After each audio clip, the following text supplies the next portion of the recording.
이제 다 함께 사도신경으로 우리의 신앙을 고백하겠습니다. 나는 전능하신 아버지 하나님 천지의 창조주를 믿습니다. 나는 그의 유일하신 아들 우리 주 예수 그리스도를 믿습니다. 그는 성령으로 잉태되어 동정녀 마리아에게서 나시고 본디오 빌라도에게 고난을 받아 십자가에 못 박혀 죽으시고 장사된 지 사흘 만에 죽은 자 가운데서 다시 살아나셨으며 하늘에 오르시어 전능하신 아버지 하나님 우편에 앉아 계시다가 거기로부터 살아있는 자와 죽은 자를 심판하러 오십니다. 나는 성령을 믿으며 거룩한 공교회와 성도의 교제와 죄를 용서받는 것과 몸의 부활과 영생을 믿습니다. 아멘. 우리 함께 찬송가 424장을 찬양하겠습니다.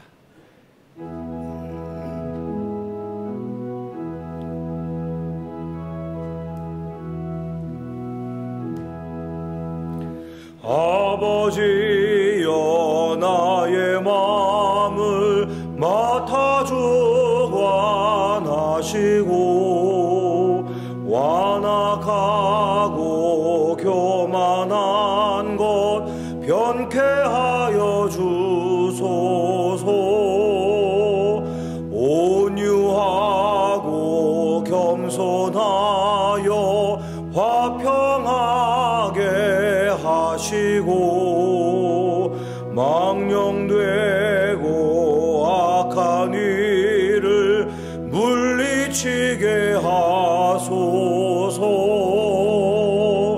하나님의 은총 속에 나를 보호하시고 주의 사랑 줄이 되어 나를 메어 주소서. 구세주의 흘린 피로 죄를 씻어 주시고 성령이여 하늘길로 나를 인도하소서.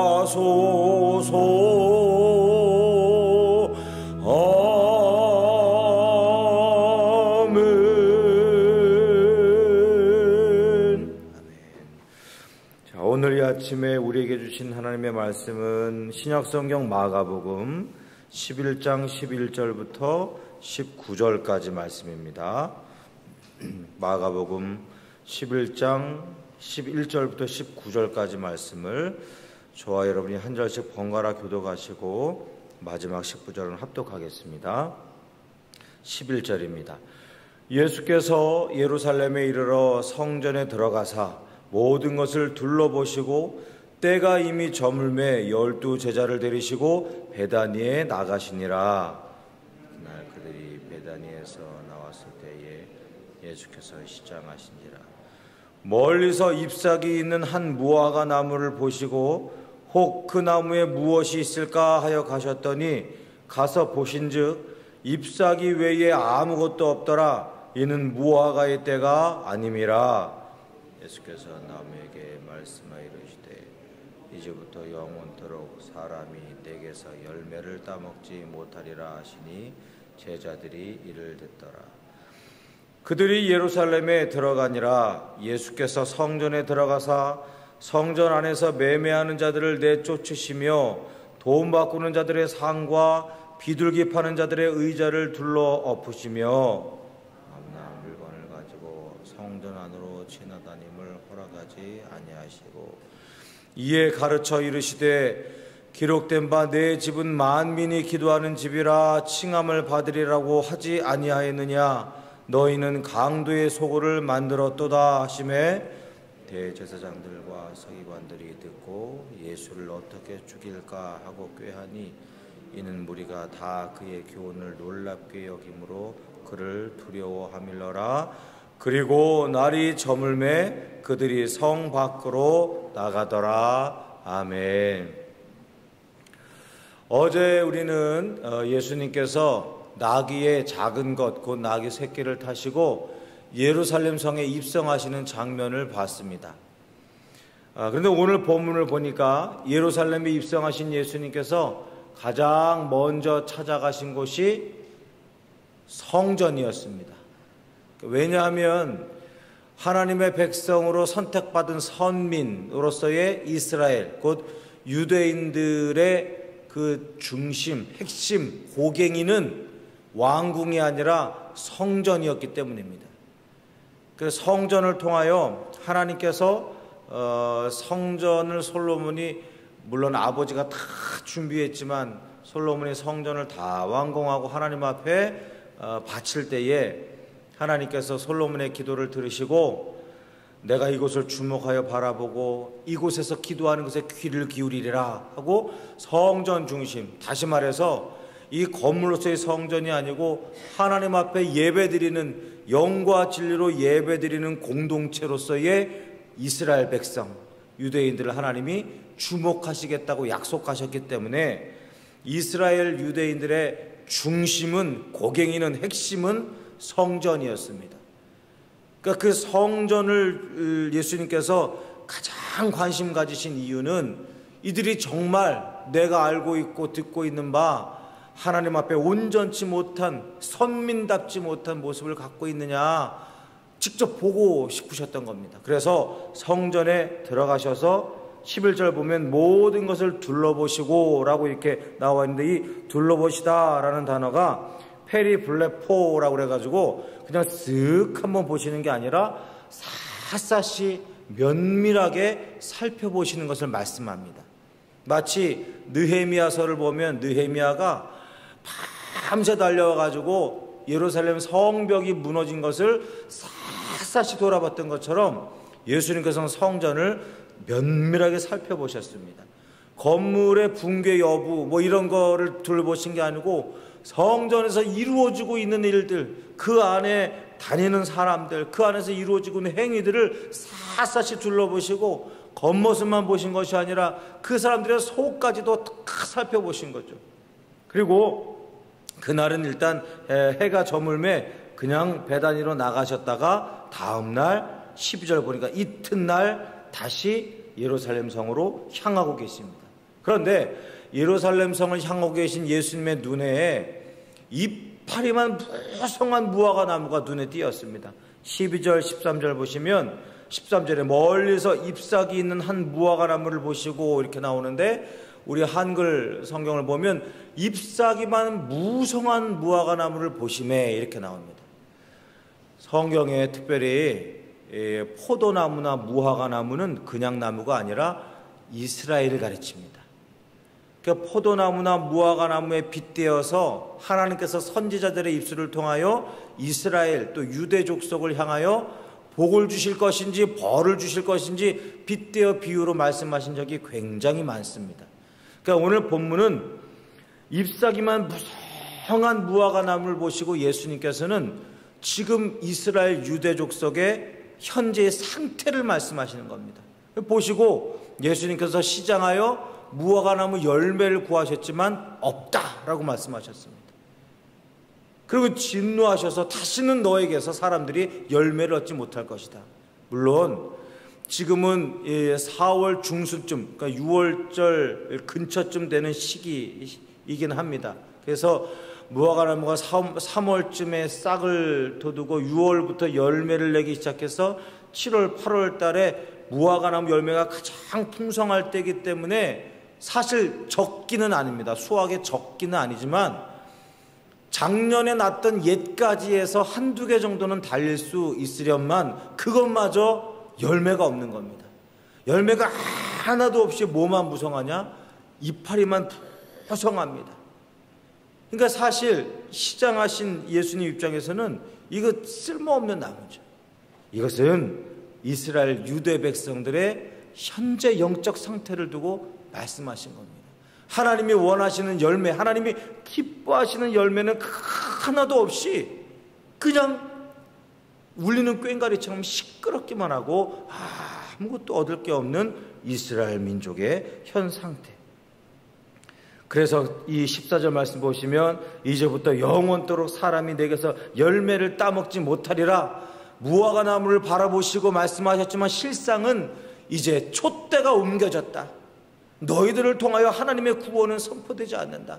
세상 모든 민족이 구원을 얻을지라도 너희는 미말해둔 민족처럼 너희 민족은 하나님께 버림을 받을 것이다 말씀하신 겁니다. 여기까지 보면 너희는 이제 끝이야. 정말 그래요? 예수님, 정말 이스라엘 민족은 이제 희망이 없어요? 그래 하고 증거를 보여주시는 장면이 그 다음부터 나와요. 이파리만 무성한 이스라엘 백성들의 현재 상태, 15절부터 보시면 이제 성전에 들어가셔서 예수님 당신의 말씀이 사실인지 여부를 증명해 보이시는데, 성전에 딱 들어가고 보시니 이건 가관입니다. 이 당시에 성전은 여러분, 대제사장들과 종교 지도자들의 상점이었습니다. 상점. 이 당시의 성전은 당시 대제사장이 세놓은 상점하고 똑같았습니다. 그러니까 대제사장들하고 종교 지도자들이 임대 사업을 하는 게 당시의 성전의 현실이었습니다. 그래서 우리가 뭐 돈 맡겨놨냐 하면서 내가 네 현금 인출기냐 통장이냐 막 이런 농담하잖아요. 근데 당시 성전이 다 그랬습니다. 그 15절 말씀 보시면 이 안에 성전 안에서 매매하는 사람들이 있죠. 환전하는 사람들이 있죠. 비둘기 파는 자들이 있죠. 이 사람들이 다 뭡니까? 멀리서 예루살렘 성을 향하여 예배드리러 오는 사람들이 재물을 가져와야 되는데, 멀리서 재물을 소나 양이나 이런 거 끌고 오면 상처나니까 흠이 있으니까 재물답지 못하니 성전에 와서 재물을 사는데, 그 재물을 내어주고 소나 양이나 염소를 내어주고 돈 받고 거기서 수수료를 챙기고 상납금을 챙기고 수수료를 챙겨서 대제사장들하고 종교 지도자들 다 주는 겁니다. 이런 일들이 비일비재하고 또 하나님 앞에 나왔으면 성전세라는 것을 내야 되는데, 그 성전세를 세계 각국에서 예배드리러 오는 이스라엘 백성들, 흩어졌던 디아스포라, 흩어졌던 이스라엘 백성들이 예루살렘 성에 모여서 자기가 살던 그 지방, 그 나라의 돈을 내면은 성전에서 유통되는 성전세로 낼 수 있는 동전으로 바꿔주는, 환전하는 사람들이 있었어요. 거기서도 수수료가 나오잖아요. 그것도 대제사장 주머니로 들어가는 겁니다. 16절 말씀 보시면 아무나 물건을 가지고 성전 안으로 지나다님을 허락하지 아니하셨다고 예수님 말씀하시는데, 그 전에 환전상의 상을 뒤집어 엎으시고 또 이렇게 재물 파는 사람들의 돈통을 뒤집어 엎으시고, 그리고 나서 보니까 이 비록 이방인의 뜰에서 이루어진 일이긴 하지만 하나님 앞에 절박한 심령으로 나와 예배드리고 기도하려고 하는 자들의 그 예배 행위를 방해하는 일이 16절에 일어나고 있는 거예요. 신나게 재물 옮기고 돈 옮기고 왁자지껄하니 그 기도하는 기도 터전 한가운데로 막 사람들이 돌아다니면서 막 흥정하고 막 장사하고, 이건 뭐 엉망진창입니다. 예수님이 이런 모습을 보시고 왕으로 오신 구세주 그리스도 메시아로 오신 예수님께서 마음이 너무 속상하셔서 이 성전을 깨끗게 하시는 작업을 하고 계시는 겁니다. 여러분, 이 내용은 우리가 잘 알죠. 잘 아는데 이 내용 가운데서 우리가 받아들여야 될 메시지는 뭡니까? 우리도 이파리만 무성한 무화과 나무처럼 종교적 행위는 많은데 하나님이 정말 받으시고 싶어 하시는 영과 진리의 예배가 내 안에 있는가? 우리 안에 있는가? 진실한 참회와 용서받음의 기쁨이 내 안에 있는가? 이파리만 무성한 무화과 나무처럼 뭘 한다고는 많이 하는데 하나님의 백성으로서의 사명이 회복되고 있는가? 이것을 우리가 가만히 살펴봐야 됩니다. 예전에 목사님들하고 모여가지고, 많은 인원은 아니지만 목사님들하고 모여가지고 세미나를 한 적이 있는데요, 각자 자기 교회에서 이루어지고 있는, 그러니까 담임 목사님들이 다 많이 오셨는데 각자 자기 교회에서 이루어지고 있는 사역들을 막 얘기하는 겁니다. 뭐 일들은 굉장히 많이 합니다.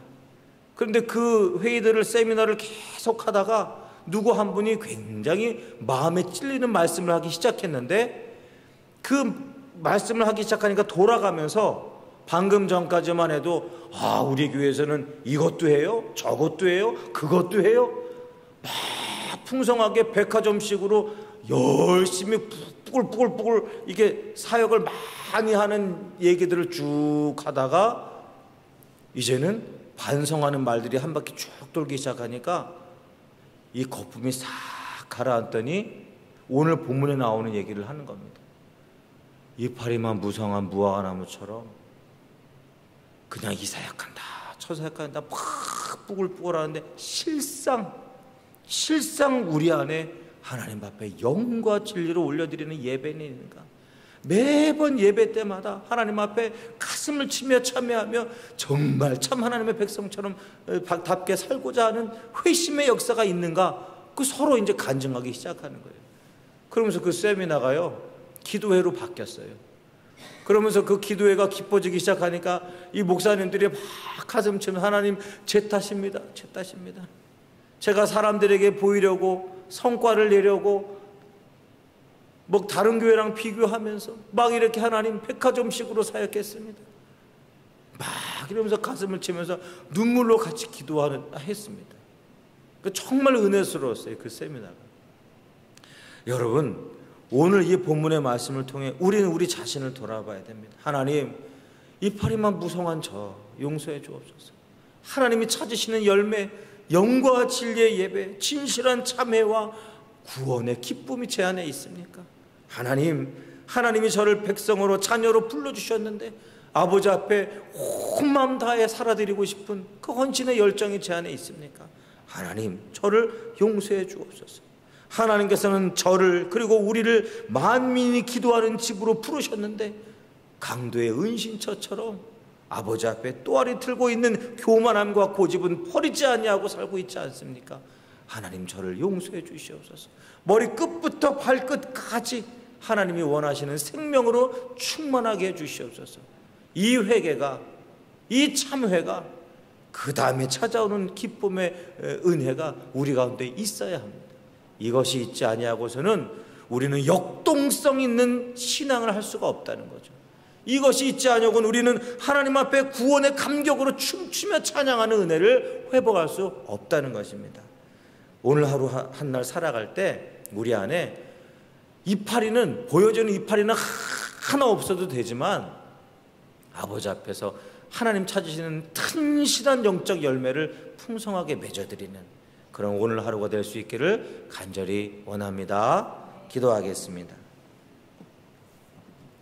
하나님 아버지, 오늘 말씀을 통하여 저희들이 오늘 하루 한 날 무엇에 집중하며 살아야 할지, 무엇을 가장 힘을 기울여 살아야 할지 말씀을 통해 깨닫게 하시고 보게 하시니 감사를 드립니다. 하나님, 사람들 시선 의식하여 사람들과 비교하여 하나님 나를 어떻게 보시는지 하나님의 시선은 의식하지 않은 채 이파리만 무성했던 무화과나무처럼 살고 신앙하지 않았는지 돌아봅니다. 하나님, 주께서 열매를 찾으실 때 주님 여기 있어요. 영과 진리의 예배 여기 있어요. 참회의 기도 여기 있어요. 저를 구원해 주신 감격의 기쁨이 여기 있어요. 그 풍성한 열매 내어드릴 수 있는 저희들의 삶이 될 수 있도록 역사해 주시옵소서. 우리 사랑하는 을지로교회 신앙 공동체, 하나님께서 찾으시는 만민이 기도하는 집으로서의 역동성 있는 영적 은혜가 날마다 회복되게 하시고 매주일마다 내가 예수를 구주로 영접하노라 주 앞에 춤추며 찬양하는 역사가 우리 안에 날마다 일어나게 하여 주시옵소서. 우리 을지로교회 교통이 좋은 곳에 위치했습니다. 사통팔달 차들도 사람들도 많이 다니는 곳입니다.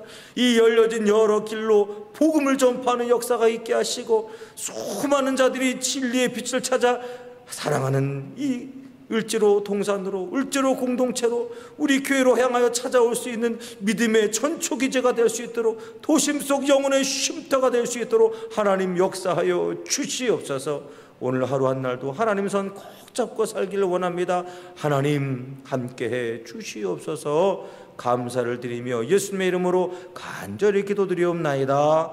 아멘. 하늘에 계신 우리 아버지, 아버지의 이름을 거룩하게 하시며 아버지의 나라가 오게 하시며 아버지의 뜻이 하늘에서와 같이 땅에서도 이루어지게 하소서. 오늘 우리에게 일용할 양식을 주시고 우리가 우리에게 잘못한 사람을 용서하여 준 것 같이 우리 죄를 용서하여 주시고 우리를 시험에 빠지지 않게 하시고 악에서 구하소서. 나라와 권능과 영광이 영원히 아버지의 것입니다. 아멘.